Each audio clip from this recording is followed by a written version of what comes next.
After what happened on the bus to school that first day, I decided I wasn't riding the bus anymore. However, I would instead walk to and from school every single day no matter how bad the weather got. It isn't really all that far, except there is one fairly busy street to cross.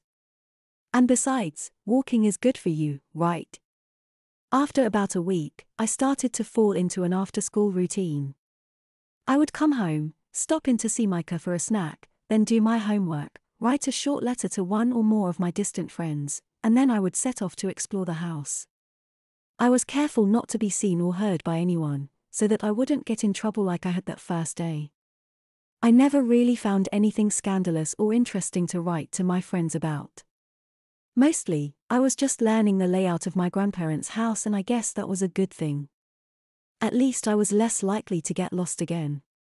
On Monday of that second week in hell, Lewiston, I was having a particularly rotten day.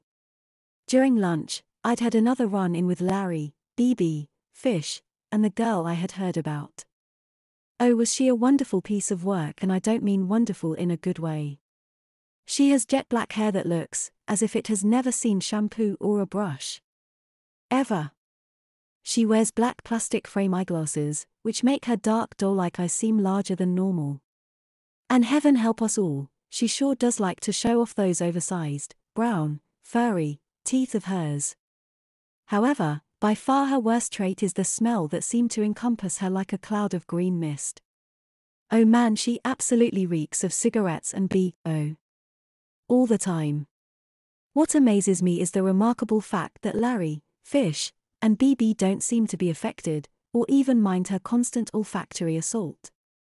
Back in Chula Vista, I had this friend named Jenny Dewler who was very overweight and hygiene lacking, but she was nothing like this girl in Maine.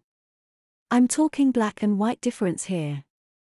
Somehow, I had lucked out to be right in the middle of them in the lunch line, with BB and Bertha, which is the girl's name, in front of me and Larry and Fish behind me. Hey, it's the California kid I was telling you about, BB said, elbowing Bertha to get her attention. Oh, you're right. He is scrawny, Bertha said with a belch so loud that she could have woke up old Rip Van Winkle.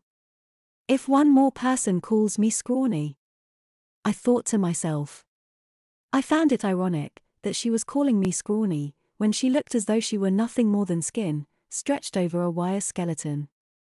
I happened to notice a few of the other kids in line were holding their noses, or pulling the front collar of their shirts up over their mouth and noses like old-time bandits, to act as makeshift air filters. She reached out to touch me and instinctively I recoiled. Hold still, she growled at me. Drop dead. I snapped and blew past them before I hurled. I only had a bologna sandwich on my tray, but I didn't care. If I had stayed in line any longer, I might have barfed from the horrific odor emanating from that anorexic walking outhouse. Hey California! Bertha shouted, where you going? I wasn't done talking to you.